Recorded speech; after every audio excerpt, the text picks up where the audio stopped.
Welcome to the Healthcare Executive Podcast, providing you with insightful commentary and developments in the world of healthcare leadership.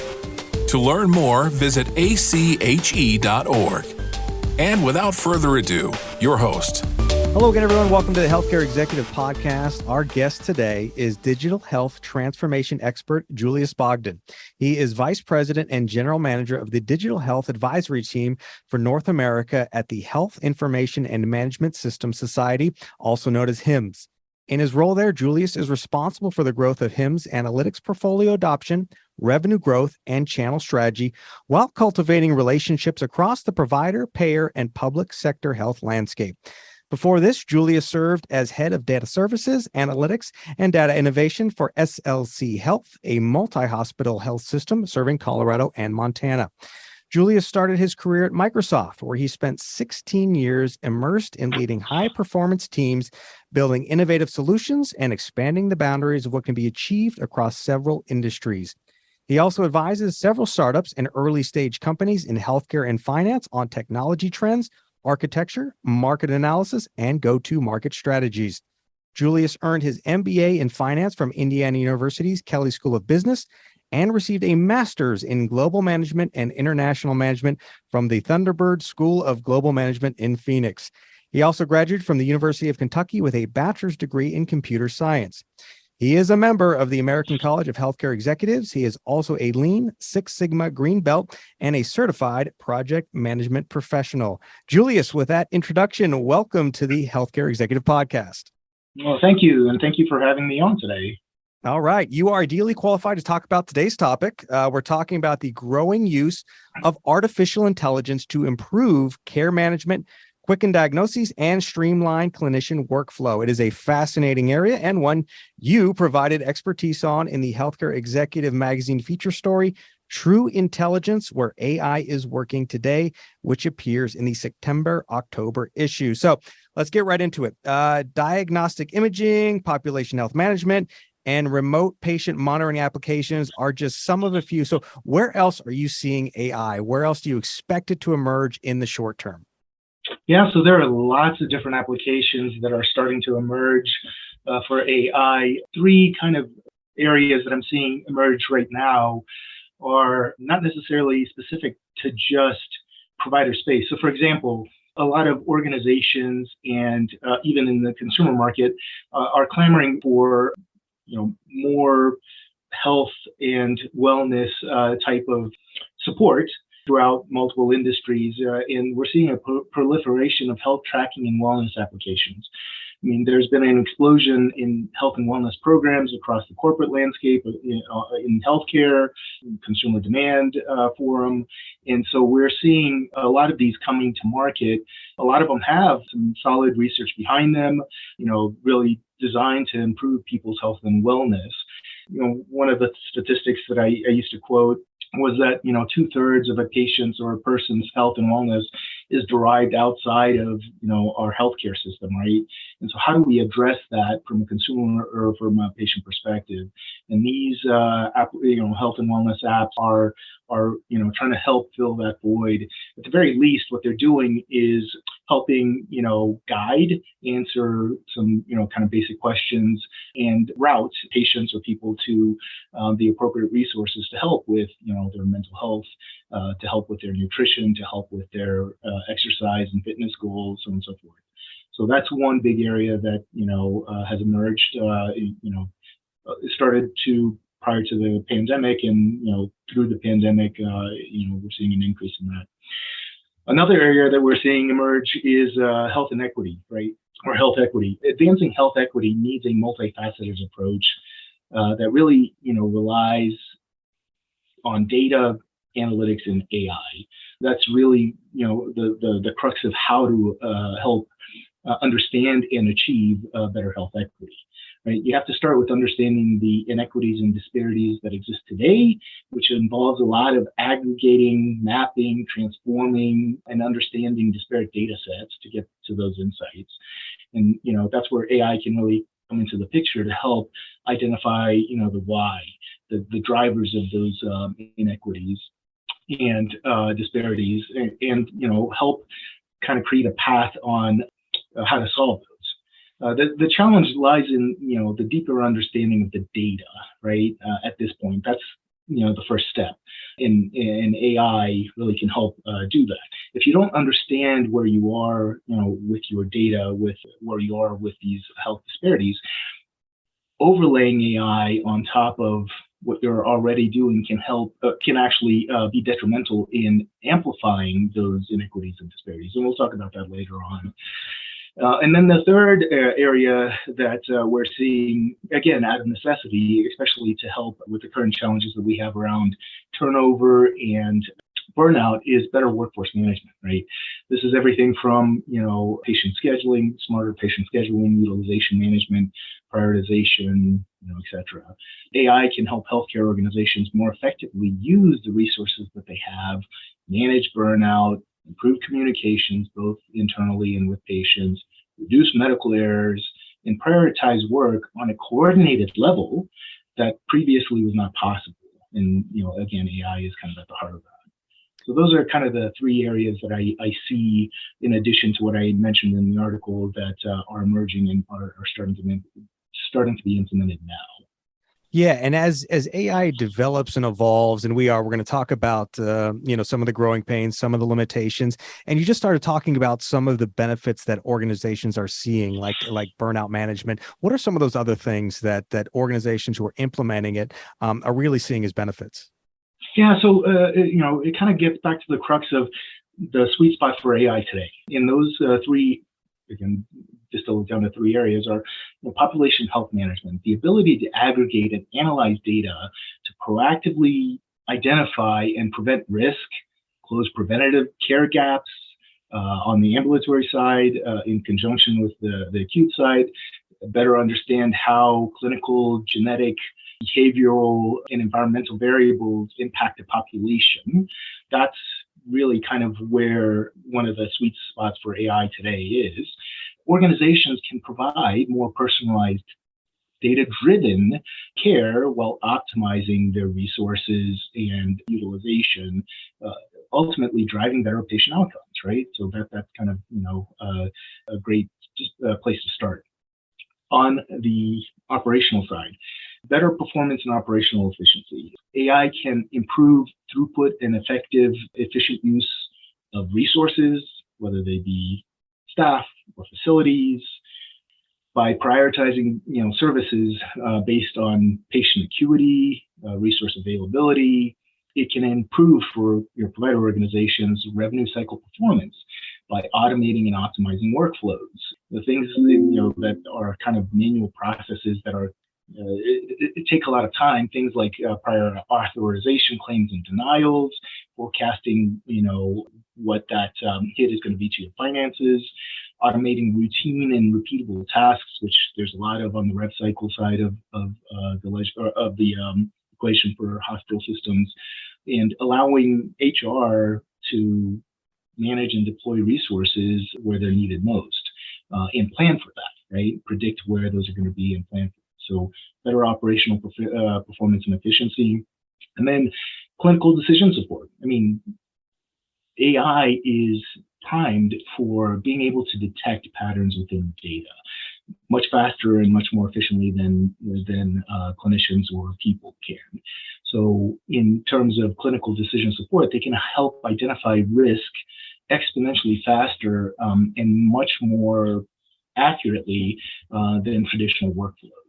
And if done correctly, and that's part of the challenge, it can automate inefficient manual processes and analyze the data in flight, giving clinicians tools at their disposal to help diagnose, to help reduce errors, to help improve patient outcomes near real time. So it's a clinical decision augmentation tool. Right? It's not replacing physicians, but it's giving them new insights that they would have either had to rely on manual processes or external data, adding time and resources that a physician could be leveraging or a clinician could be leveraging to actually provide patient care. It's providing that groundwork for them to work closer to the top of their license, right? So those are the kind of three areas that I see today, the benefits that organizations are getting from AI.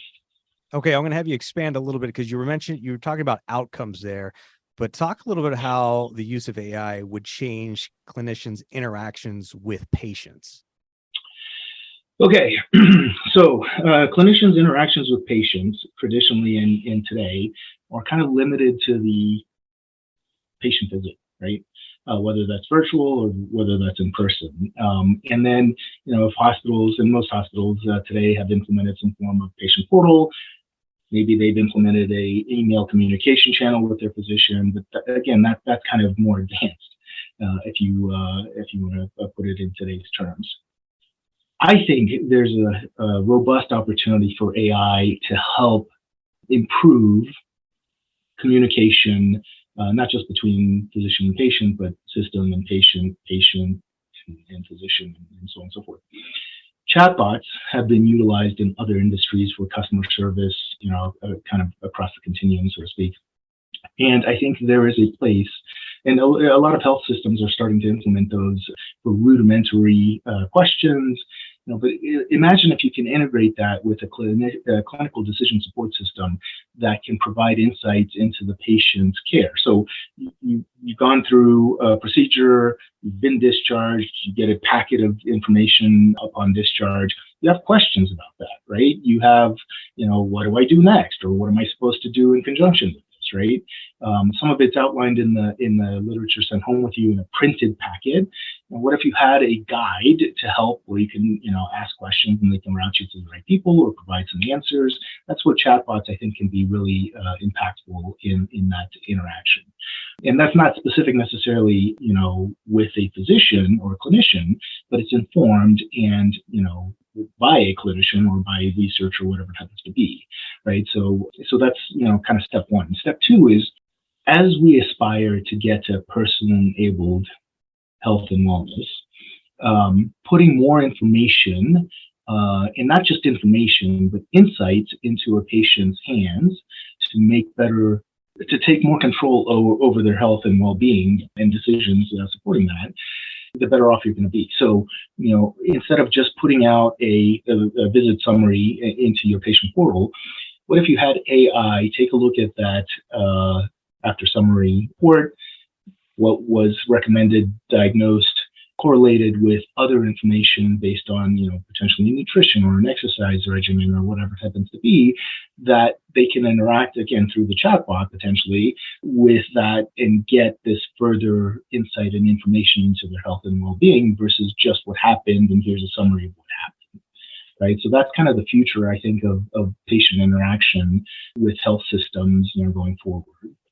All right, we just spent a good amount of time talking about the benefits, and we teased it. We're going to talk about some of the limitations. So one of AI's limitations, which is explored in the healthcare executive feature, is insufficient data. Let's talk about that for a minute. Specifically, how can it lead to data biases, which can make, and you just talked about it earlier, achieving health equity a challenge? Yeah, so there are two parts to this problem. One is limited data sets, right? So if you're only utilizing the data within your EMR or EHR, then you are limiting the scope of your decision-making to that population, meaning that you are unintentionally introducing bias when you're making equity decisions or clinical decisions in general. It might be, or it's pertinent to that particular population, but not necessarily to the community you're serving, to the state, to the country, whatever it happens to be, right? Because you're not taking into consideration the rest of the data. The other part of that is data quality, right? So there's a Medicaid survey that I saw that showed that in terms of data definitions for basic things such as race and ethnicity vary widely by systems. Depending on state requirements or whatever it happens to be, this makes it difficult to correlate data among these systems when you have different definitions for things, and it limits the granularity at which you can measure the impact of treatment modalities. And so, without that standardized definition or data quality, the other thing about the EMR is it historically was designed to capture clinical information. In order to make decisions for health equity, you need to include a vast array of data that doesn't exist in the EMR. Things on mental health, social determinants of health, environmental variables, demographics. And, systems are starting to take a look at that more and more and incorporate those, but we're still a long ways away from being able to aggregate and map and standardize that data to use on a broader scale. And so that is kind of the challenge that we have with healthcare data as it sits today. And it's, a lot of it's unintentional. No system that I'm aware of goes out there and says, I'm going to, create these biases in my patient care modalities. It's just they're analyzing the limited set of data that they have. And based on that, this is, the algorithms or the treatment plans that they've come up with. So the first thing is awareness, right? Just being aware of that fact. There's also inherent biases that we need to, again, just be aware of, understand our data and the limitations of it, and understand what we need to augment our data with to be able to make better informed decisions. And that's really kind of at the heart of, how to help address health equity. And that's not just about access. COVID shone a bright light on the disparities in mortality rates for non-white populations, almost being twice as much for COVID. And so, that's a pretty big outcome for those populations. So I think that's kind of why we are starting to see a pivot in the healthcare industry to help address, health equity. So insufficient data, one thing. How about governance? Where are healthcare organizations at in relation to AI use? And then, in your opinion, when do you think we might have some clarity? No, that's a good question. So governance, around clinical care has come a long ways, and it's fairly mature, as evidenced by, how we measure governance in our maturity models. In terms of AI, we're at the very early stages of infancy.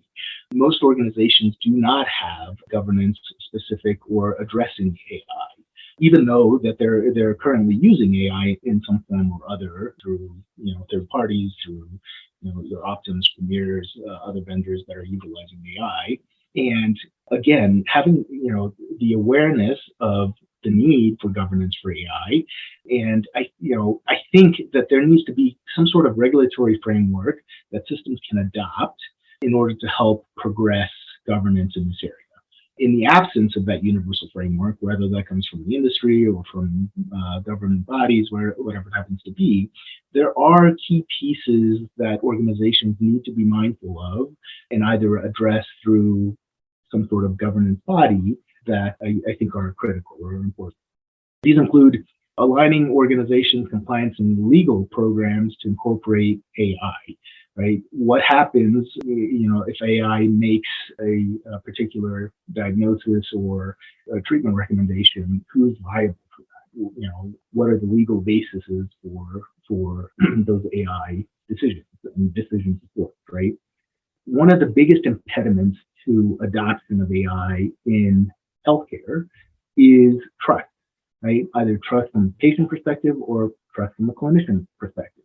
AI typically is viewed as a black box. And without that trust, and to get to trust, I'll talk about that in a second, it's going to be a challenge to drive adoption, utilization, measure performance, and so forth. So having an eye on fostering patient and provider trust in AI is one of these governance things that I think is critical. Build in processes and protocols to ensure transparency to help build trust. Establish definitions and an enterprise-wide strategy for AI versus, we're going to use AI for just this one particular project, or, I didn't know we were using AI across all these different areas of, our care continuum. Having a defined and, strategic view of AI is critical for, again, not only implementing and adopting AI, but getting the benefits of AI. Establish principles and criteria for maintaining the integrity, privacy, security, non-discriminatory nature for data that supports AI. Identify and address ethical and social responsibility concerns. And then, one thing, that we've done in IT for specific assets is a life cycle management program. We need the same for AI, things that include development, testing, monitoring, and adjusting. Algorithms in AI over time change with the data underneath. And so as you're incorporating more data or more patients, the algorithms will change. And if you don't monitor that performance, the fit of those algorithms starts to deteriorate over time, therefore producing poorer results and poorer predictions and outcomes. So if you don't have that in place, then you're limiting the impact of AI and potentially leading to some adverse errors or concerns in the future. So that's kind of my, in a nutshell, my view on governance. And you were just talking about a glimpse into the future. You've given us a nice kind of picture there. How about you take us 10 years into the future? Let's talk, it's 2032. How are hospitals and health systems using AI in 2032? Yeah, so that's, obviously looking at the crystal ball is a hard thing to do. But I think on the path that we're currently on, there are three themes that I see where AI is going to be more embedded and ingrained. One is it's going to power predictive care. Healthcare systems, so one of the biggest challenges in healthcare that we face today is that 75%, I think the last statistics I saw from 2020, of patient outcomes and patient costs are attributed to chronic disease. So I think in the future, healthcare systems can better predict when a person is at risk for developing chronic disease and preventing them from moving into that top tier of care needed. And so incorporating more social determinants of health and AI means we might be able to turn the tide on our ballooning populations of diabetes, congestive heart failure, COPD in the future, right? This is a war that we've been fighting, losing war in the short term. But I think that's where AI can really help us turn the tide from not necessarily, so I think in two ways. One is managing more effectively the care of chronic disease, but then preventing a whole host of people from moving up into that top tier of costly care. And so if we can do that, that's going to be huge, from a funding perspective, from an outcomes perspective, quality of life, all sorts of things. So that's one. Two is location independent. As our population becomes more digitally connected, location will not matter as much as it does today. Meaning, hospitals will refocus their care on more acute and highly complex conditions, while less complex or urgent care will be provided in other avenues, whether that's virtual care, whether that's through retail, centers, surgery centers, et cetera, whatever, it's going to be. This is kind of that network care approach. In order for this to be successful, AI has to be at the center of that because it focuses on the health and well-being of patients, but it's dependent on connecting all of this into a single digital infrastructure and then coordinating that care across that infrastructure. And so, we're starting to see this during this pandemic with the explosion of telehealth. And now we're starting to see more acute services being provided in the virtual hospital at home model. We've seen the expansion of outpatient care provided by retail clinics, the CVS, Walmart, so on and so forth.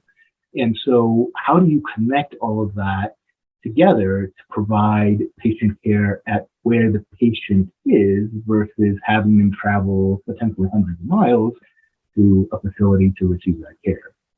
So along with this concept of network care, there will be a proliferation, and we've started to see some of this, of medical devices and even robots in the future that will enhance care and provide data back into the system. So again, that digital infrastructure has to exist to be able to take all of these factors into consideration.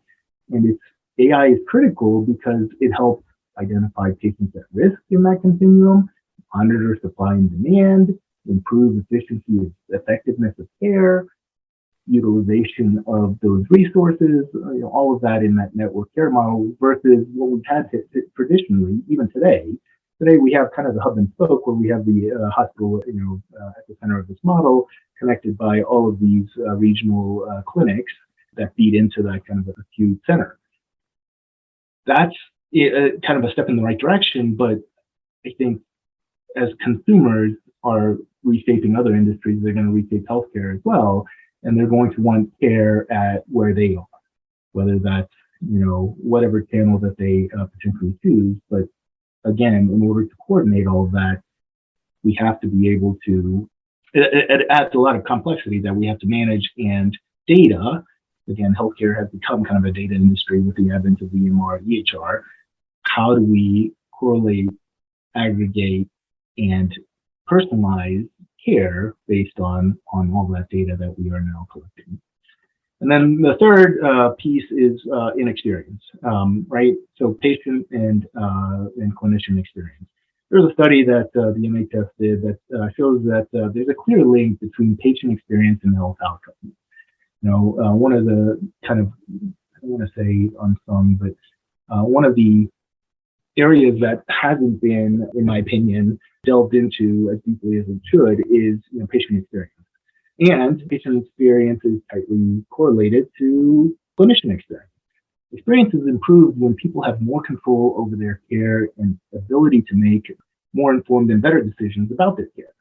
If staff is well cared for, it has a positive impact on patient experience. And conversely, if a patient has a poor experience, it negatively impacts staff experience. So these are kind of intertwined. AI in this network kind of care model will be able to help reduce wait times, automate and improve administrative tasks in clinician workflows, put more health insights into patients' hands, and all of this will help with burnout, clinician and patient satisfaction, thereby supporting better patient outcomes, clinician well-being, all of that. And so I think that's another area. I mean, as we're dealing with burnout and turnover today worldwide, in large part, again, due to the pandemic, but just the demands on healthcare, something's got to change. And that's an area that we really need to focus on. And I see in 10 years, hopefully, things will be better. Again, due to AI. Julius, in addition to, listening to this specific episode of the podcast, what advice would you give a healthcare leader who's really thinking about incorporating AI in some fashion? Like, what's the starting point? Where should they begin? Yeah, so the first thing is to really understand that AI is not a silver bullet in any industry, much less healthcare. And it's actually even kind of further behind the times in healthcare than some other industries. You really need to have a good use case or set of use cases that AI can help with in order to start kind of looking at AI.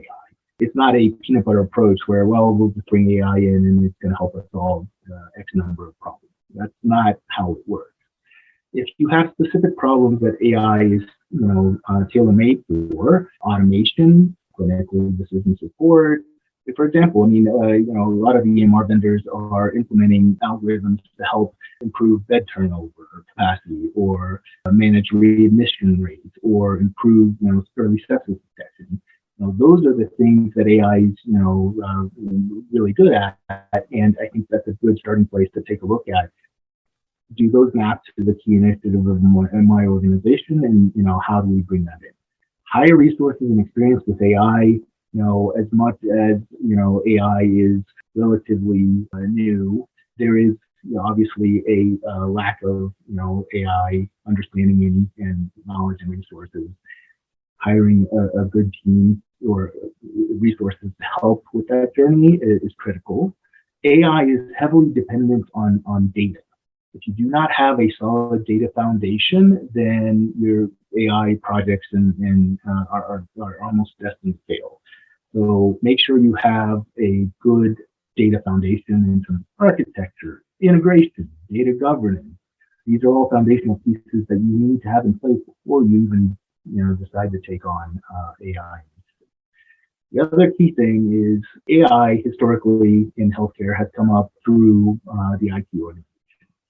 A lot of early AI initiative failed because they had an IT lens on. They didn't have the clinical or operation or business support needed to be successful. When you are looking at AI as a solution to a problem that you're having, make sure you have the relevant buy-in from those key stakeholders. If it's a clinical decision support problem that you're trying to tackle, make sure you have clinical buy-in on how you're looking to help address this with AI. If it's finance, if you're trying to improve your rev cycle operations, make sure you have rev cycle leadership or finance leadership, buy-in before you implement an AI solution. And so those are kind of the parting thoughts, so to speak, on how to get started with AI and things to kind of look out for. So, Julius, one last question, and we do this when we have an ACHE member on the podcast. We want to know how the organization has impacted your journey. How has ACHE helped you along your career path? When I made the pivot into healthcare, ACHE was one of the first things that I joined. And it's been a great resource for learning about relevant healthcare topics, networking with healthcare executives. And I presented at multiple symposiums, ideas and paradigms, and gotten feedback on those to help inform my views on things. It's really helped me develop be a more holistic healthcare leader and diversify my views.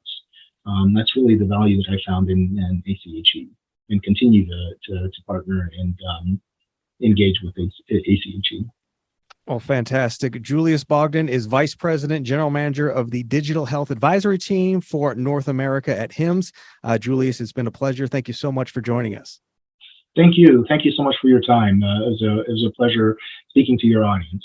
Yeah, and ACHE members, speaking of the audience, remember you can read more about this topic in the September-October issue of Healthcare Executive Magazine and the feature story True Intelligence, where AI is working today. Thanks so much for listening. We'll catch you next time on the Healthcare Executive Podcast from ACHE.